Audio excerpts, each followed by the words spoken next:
Welcome once again students.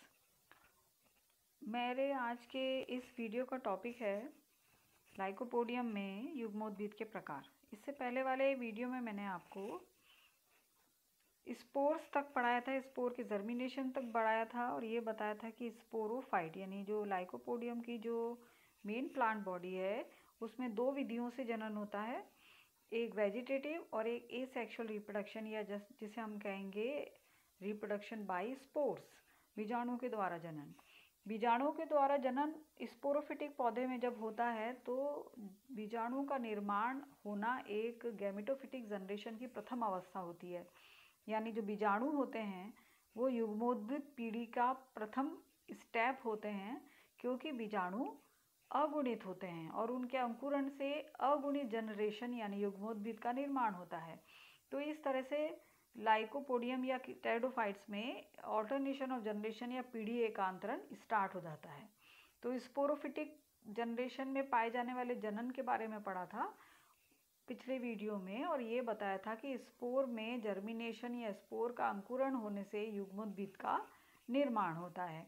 अब ये युग्मोद्भिद lycopodium में 3 प्रकार के होते हैं और ये एक important question examination point of view से बनता है। एक बड़ा क्वेश्चन इस पर आता है कि लाइकोपोडियम के विभिन्न प्रकार के युग्मोद्भिद का विस्तृत विवरण लिखिए। तो आपको उसकी बाह्य और आंतरिक दोनों प्रकार की संरचनाएं लिखनी होगी। यहाँ पे मैं इसकी बाह्य और आंतरिक दोनों संरचनाएं आपको बताऊंगी। तो हम स्टार्ट करते हैं। लाइकोपोडियम की विभिन्न जातियों में 3 प्रकार के युग्मोद्भिद पाए जाते हैं। परिपक्व युग्मोद्भिद की बात कर रहे हैं हम। टाइप्स जो युग्मोद्भिद के अपरिपक्व या जो प्राइमरी स्टेज जो इसकी होती है, जिसमें बीजाणुओं के अंकुरण के जस्ट बाद की जो संरचना होती है, फिर जब वो मैच्योर हो जाता है तो अलग अलग जातियों में, ये यूरोस्टेकिया और पेलेस्टोकिया उपवंश बताए थे, तो वो अलग अलग जो जातियां हैं उनमें 3 प्रकार के युग्मोद्भिद पाए जाते हैं। प्रथम प्रकार जिसे हम कहते हैं या सरनम प्रकार इसको बोला जाता है, फर्स्ट टाइप या सरनम टाइप। सेकंड है द्वितीय प्रकार या सेकंड टाइप, जिसे हम क्लेवेटम प्रकार भी कहते हैं। और तीसरा है तृतीय प्रकार, थर्ड टाइप, या इसे फ्लैगमेरिया टाइप भी कहते हैं। तो फर्स्ट, सेकंड और थर्ड टाइप्स के गैमेटोफाइट लाइकोपोडियम में मिलते हैं। तो सबसे पहले लेते हैं फर्स्ट टाइप और सरनम टाइप। इस प्रकार का युग्मोद्भिद जो है वो लाइकोपोडियम सरनम तथा लाइकोपोडियम इनंडेटम में पाया जाता है, यानी जो उष्णकटिबंधीय जाति है उनमें ये मिलता है। इसका आकार जो होता है वह 2 से 3 मिलीमीटर, यानी ये आकार में छोटा होता है। सिलिंड्रिकल बेलनाकार होता है, एनुअल वार्षिक होता है और स्वपोषी होता है। स्वपोषी होता है यानी इसमें फोटोसिंथेसिस की क्रिया खुद होती है, यानी कि ग्रीन कोशिका इसमें, क्लोरोफिल इसमें पाया जाता है और ये अपना भोजन खुद बनाता है।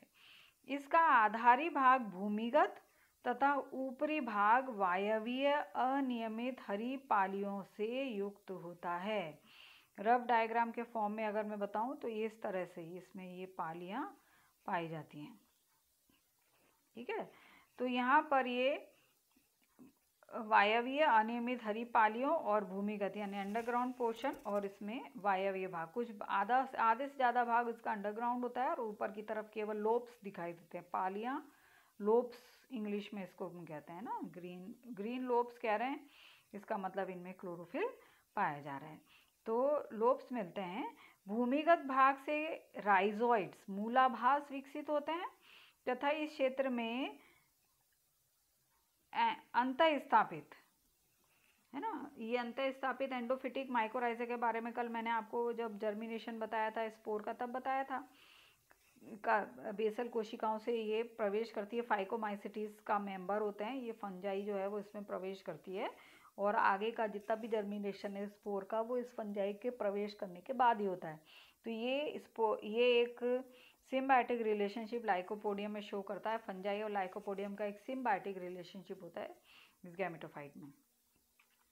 तो अंतःस्थापित अंड इंग्लिश में हम कहते हैं एंडोफिटिक। एंडोफिटिक कवक मूल यानी एंडोफिटिक माइकोराइजा इसमें पाई जाती है, अंदर माइकोराइजा पाई जाती है। और वायवीय पालियों में जो ऊपर की तरफ का जो हिस्सा होता है उसमें जननांग मिलते हैं, यानी एंथ्रिडिया और आर्किगोनिया, पुंधानिया और स्त्रीधानिया, जिसे इंग्लिश में हम कहते हैं एंथ्रिडिया और आर्किगोनिया। एम्बेडेड अंतःस्थापित पाए जाते हैं, एम्बेडेड मिलते हैं। प्रोथैलस की वृद्धि सीमांत पर स्थित विभुजोतक जो मेरिस्टेमेटिक टिश्यूज हैं मार्जिन्स पर, उनसे होती है।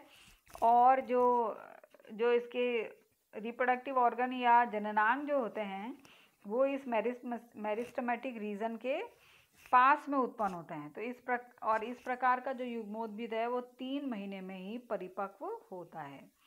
3 महीने लगते हैं उसको परिपक्व होने में, और परिपक्व हो जाता है, मैच्योर हो जाता है। यानी स्पोर जर्मिनेशन से लेकर 3 मंथ्स का समय लगता है एक मैच्योर गैमेटोफाइट को बनने के लिए। ठीक है। प्रोथैलस शब्द आया जिसके बारे में भी मैंने पहले पिछली वीडियो में अपने बताया था। प्रोथैलस स्पोर से बनने वाला वो संरचना होती है, वो युग्मोद्भिद या अगुणी संरचना होती है जिसमें जड़, तना और पत्तियां नहीं पाई जाती हैं, तो हम उसे कह रहे हैं प्रोथैलस। थैलस जो है सेकेंड जनरेशन है, that's why it's called prothallus. Okay, तो अब चित्र की सहायता से इसको समझ लेते हैं। देखिए, ये सरनम का चित्र दिया गया है। ये एक आरेखी चित्र यहाँ पर बनाया गया है, 2 भागों में ये बटा हुआ है। यहाँ पर आप देखेंगे इतने भाग को हम कह सकते हैं वायवीय भाग, और यहाँ से यहाँ तक के भाग को हम कहते हैं अंडरग्राउंड पोर्शन। ठीक है, तो वायवीय भाग जो है इतना, इस वायवीय भाग में आप देख रहे हैं ये लोब्स पाए जा रहे हैं, ये फोटोसिंथेटिक लोब्स इसके अंदर दिख रहे हैं, ये फोटोसिंथेटिक लोब्स यहाँ पर दिखाई दे रहे हैं। ठीक है, और अंडरग्राउंड पोर्शन जो है इसमें आप देखें राइजोइड्स दिख रहे हैं, ये सब राइजोइड्स हैं। जो छोटे ये हेयर लाइक संरचना जो दिख रही है राइजोइड हैं, और ये फंगल रीजन है, अभी जो बताया था माइकोराइजल जोन है ये, जो कि एंडोफिटिक फंजाई फाइकोमाइसिटीज, ये याद रखिएगा, फाइकोमाइसिटीज कवक के जो कवक है वो इसमें पाया जाता है। ठीक है, तो 2 पोर्शन इसके हो गए, अपर पार्ट हो गया, ये इसका अंडरग्राउंड या लोअर पार्ट हो गया। अब ये एक लास्ट में जो लाइन आई थी वो ये कि इसकी जो वृद्धि होती है विभुजोतकीय यानी मेरिस्टेमेटिक जोन की जो कोशिकाएं, मेरिस्टेमेटिक सेल उनको कहते हैं ना, जिनमें निरंतर वृद्धि की क्षमता होती है। तो ये वही कोशिका होती हैं जो किसी भी संरचना को बढ़ाने का काम करती हैं, आकार में बढ़ाने का काम करती हैं। तो ये विभुजोतीय क्षेत्र इस जगह पाया जाता है, यानी कि जो अंडरग्राउंड क्षेत्र और जो अपर वाला पार्ट वायवीय भाग है उसके यहाँ पर ये क्षेत्र मिलेगा। तो ये जो आप दिख रहे हैं ये इसके एंथ्रिडिया आर्किगोनिया वाली संरचना है, ये विभुज्योति के क्षेत्र के बिल्कुल ऊपर पाई जाती हैं। और किस में मिलती हैं? फोटोसिंथेटिक लोब्स में, अपर पार्ट में, वायवीय भाग में मिलती हैं। फोटोसिंथेटिक है इसका मतलब ये ग्रीन होते हैं और भोजन बनाने का काम करते हैं। तो ये प्रथम प्रकार का गैमेटोफाइट था। अब आता है द्वितीय प्रकार का गैमेटोफाइट, जिसे हम सेकेंड टाइप और क्लेवेटम टाइप भी कहते हैं। ये विसर्पी जातियों में मिलता है। इस प्रकार का गैमेटोफाइट जो होता है वो विसर्पीय जातियों में पाया जाता है, क्रीपिंग फॉर्म से होती है उनमें मिलता है। एग्जाम्पल इज लाइकोपोडियम क्लेवेटम या लाइकोपोडियम कॉम्प्लेनेटम में ये मिलता है। यह रंगहीन कलरलेस होता है या फिर भूरा या काला होता है, ट्यूबरस फूला हुआ होता है। क्योंकि ये पूरी तरह से भूमिगत होता है, सबटरेनियन होता है, इसलिए इसमें ग्रीन सेल्स नहीं पाई जाती हैं। ग्रीन सेल्स तब बनेगी जब वो सन के कॉन्टैक्ट्स में होते हैं ना। तो ये चूंकि अंडरग्राउंड उसमें मिलता है, चूंकि विसर्पी जातियों में मिलता है और कॉम्प्लेनेटम और इसकी बात हो रही है, इसका मतलब ये उन स्पोर्स में पाया जाता है जो मैंने पिछले लेक्चर में आपको बताया था कि जो स्पोर्स मिट्टी में दब जाते हैं, 3 से 10 सेंटीमीटर तक नीचे दब जाते हैं और उनको 3 से 8 साल तक लगते हैं मैच्योर होने के लिए। ठीक है, तो ये अंडरग्राउंड रहते हैं। ऐसी स्थिति में वो भूमि के ऊपर नहीं आ पाते हैं और उनका पूरा डेवलपमेंट मिट्टी में नीचे ही होता है, इसलिए वो अंडरग्राउंड होते हैं। तो ये पूरी तरह से भूमिगत होते हैं, कोई वायवीय भाग इसके अंदर नहीं होता और मृतोपजीवी होते हैं। मृतोपजीवी ऑब्वियसली होंगे क्योंकि अपना भोजन खुद नहीं बना पा रहे हैं, ऑटोट्रॉफिक नहीं हो रहे हैं, इनमें ग्रीन सेल्स नहीं मिल रहे हैं, तो ये अपना भोजन जो है वो मृत कार्बनिक पदार्थों पर, भूमि के अंदर जो मृत कार्बनिक पदार्थ हैं उनसे लेते हैं, इसलिए हम इनको कहते हैं मृतोपजीवी। ठीक है। आकार में अगर बात करें तो ये तुलनात्मक रूप से बड़ा होता है। तुलनात्मक यानी पिछला कितने मिलीमीटर में था, पिछली जो फर्स्ट टाइप जो था वो 2 से 3 मिलीमीटर का था, अब ये 1 से 2 सेंटीमीटर का है ना, तो काफ़ी आकार में बड़ा होता है। ये लट्टू के आकार के, ये लट्टू है ना, ऊ की मात्रा यहाँ पर होगी, ये लट्टू के आकार के होते हैं या फिर गाजर के आकार के होते हैं। लट्टू के आकार की बात कर रहे हैं तो लट्टू इस तरह का रहता है, तो ये इस शेप में थोड़ा सा तिकोने शेप में मिलते हैं।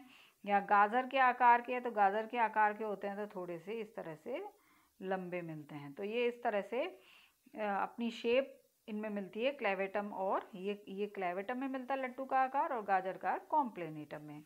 तो इस प्रकार के युग्मोद्भिद की जो वृद्धि दर है वो वृद्धि दर बहुत कम होती है ना, क्योंकि डोरमेंसी में है और ये लगभग 8 कितने वर्षों तक लगाते हैं। पिछला जो फर्स्ट टाइप था वो 3 महीने में मैच्योर हो जाता है, ये वर्ष लगाते हैं, इसीलिए ये कैसे होते हैं बहुवर्षीय, और जबकि वो एनुअल था 1 वर्षीय था। एक कंपैरिजन है, याद रखिएगा। जननांग शीर्ष भाग में विकसित होते हैं और ये कवक मूल की सहायता से पोषण करते हैं, है ना। मृतोपजीवी हैं। कवक मूल जो उसको अवशोषित करके देगा, जो भी वो उसको ग्रहण करते हैं, बदले में उसको शेल्टर देते हैं, तो ये एक सिम्बायोसिस का उदाहरण है। तो यहाँ आप चित्र में देख सकते हैं, ये कॉम्प्लेनेटम प्रकार या आंतरिक संरचना है, जिसको मैं आगे भी आपको डिस्कस करेंगे हम। ये लट्टू का आकार, ये कॉम्प्लेनेटम है। इस तरह से ये पूरा आकार, बाह्य आकार अगर हम देखें तो ये कॉम्प्लेनेटम का है, और क्लेवेटम का है, और ये गाजर के तरह का जो आकार है, ये आकार जो है वो कॉम्प्लेनेटम का है। तो ये इसमें भी ऊपरी भाग जो होता है वो लोब नुमा थोड़ा सा रहता है, लेकिन पूरे का पूरा जो गैमेटोफाइट है वो अंडरग्राउंड है। अंडरग्राउंड को हम भूमिगत या सबटरेनियन इंग्लिश में कहते हैं।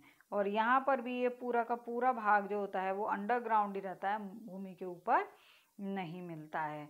तो इस तरह से, और ये एक्चुअली सरनम का है, जो फर्स्ट टाइप होता है ना उसका ये चित्र है। थर्ड टाइप या फ्लैगमेरिया टाइप, इस प्रकार का युग्मोद्भिद लाइकोपोडियम फ्लैगमेरिया में, नाम बता रहा है इसका, में पाया जाता है। तो लाइकोपोडियम फ्लैगमेरिया जो है वो आपको बताया था मैंने, अधिपादप होता है ना। जब टाइप्स फर्स्ट इसका जो लेक्चर था लाइकोपोडियम का, उसमें बताया था एपिफाइट होता है, सहारा लेता है वो दूसरे पौधों का। ये कलरलेस होता है, यानी फ्लैगमेरिया टाइप का जो गैमेटोफाइट है वो भी रंगहीन है, यानी इसमें ये भी एक तरह से मृतोपजीवी हो गया, इसमें भी ग्रीन सेल्स नहीं पाए जाते हैं। इरेगुलर होता है, इसका एक स्पेशल शेप नहीं मिलता है, और ये भी मृतोपजीवी होता है।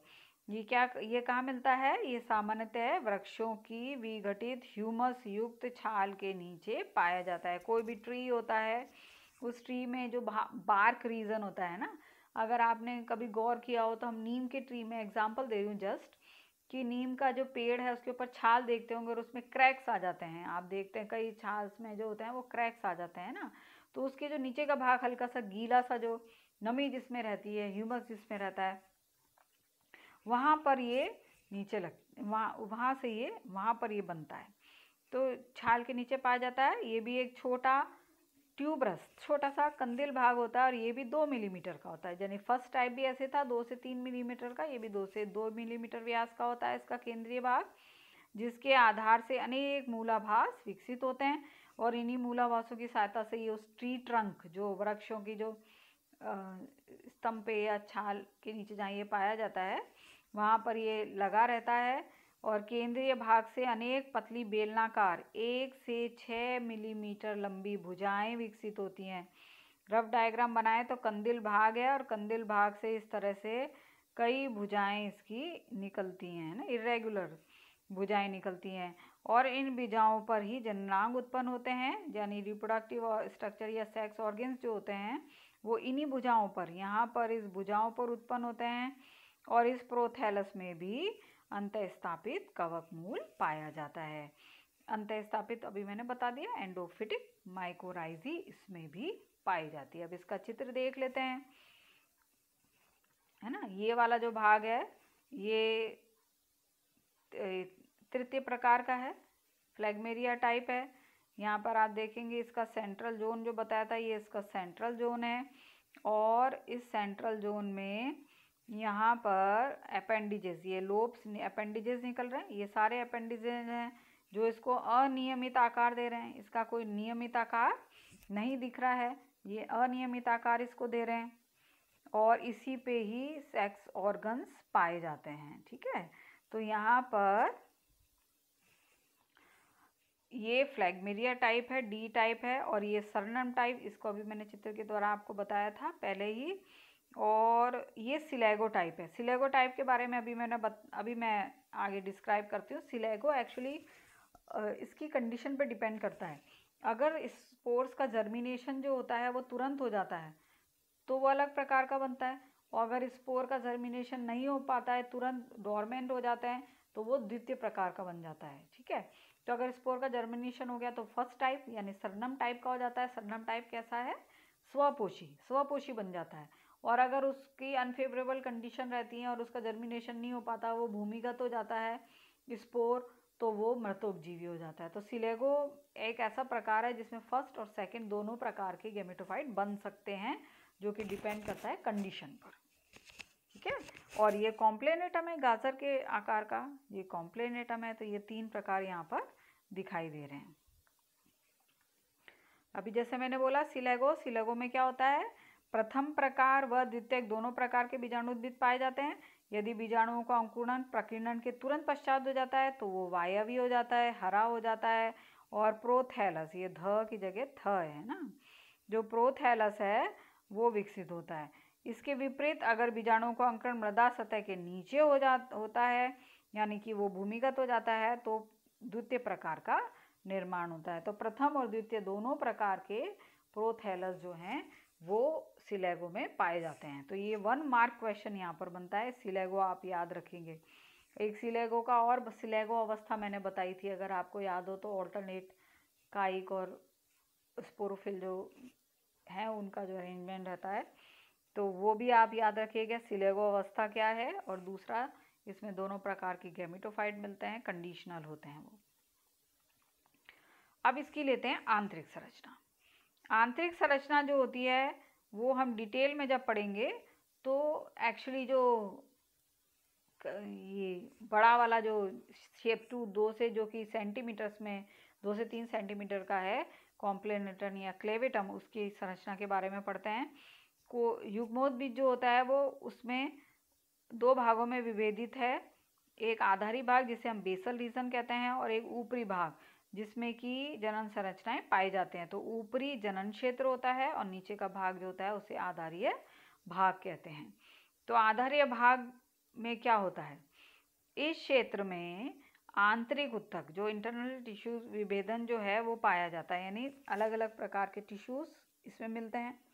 सबसे भारी लेयर को हम कहते हैं एपिडर्मिस, और उसके अनेक कोशिकाओं से मूलाभास विकसित होते हैं, यानी एपिडर्मिस से राइजोइड्स निकलते हैं। और एपिडर्मिस के भीतर की ओर वल्कुट या कॉर्टेक्स, वल्कुट को हम कहते हैं कॉर्टेक्स विकसित होता है। और ये कॉर्टेक्स जो होता है वो 2 भागों में बटा होता है, 2 क्षेत्रों में, 2 जोन्स में डिवाइडेड होता है।